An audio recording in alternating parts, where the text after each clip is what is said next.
নঙলামুখত ভোগালী বিহু 2020 বৰ্ষ শেষ হোৱাৰ পাছতেই ৰাজ্যবাসীয়ে এইবাৰ উৎসাহেৰে আদৰিছে 2021 বৰ্ষটোক।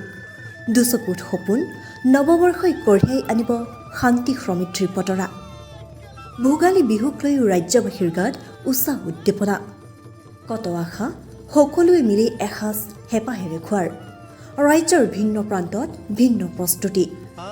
ৰাজ্যৰ ভিন্ন প্ৰান্তৰ দৰে তেজপুৰৰ বিভিন্ন গাঁও অঞ্চলতো দেখিবলৈ পোৱা গৈছে ভোগালীক আদৰাৰ ব্যাপক প্ৰস্তুতি।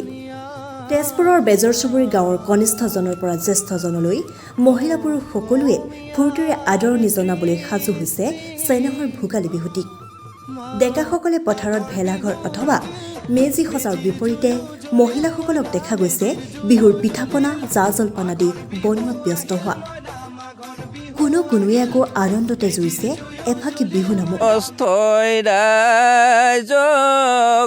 সেৱা জনাই কালিলৈ গধূলি হুঁচৰি জুৰিম গৈ শৰাই খনি থবি সজা।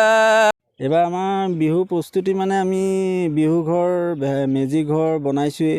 তাৰ লগতে আমি বনাইছোঁ ভঁৰাল ঘৰ এটা, তাত থাকিব গোহালি ঘৰৰ লগত, তাৰপিছত ঢেঁকীশাল থাকিব, জুইশলা থাকিব, তাত আপোনাৰ খেতিৰ সঁজুলি কিছুমান থাকিব যিবিলাক আজি নৱপ্ৰজন্মই পাহৰি গৈছে, সেইখিনি চিনাকি কৰা হ'ব।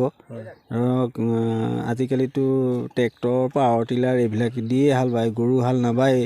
সেইকাৰণে আমি মৈ টকা, মৈ, নাঙল যুঁৱলি, খেতিৰ যিখিনি সঁজুলি সেইখিনি থাকিব।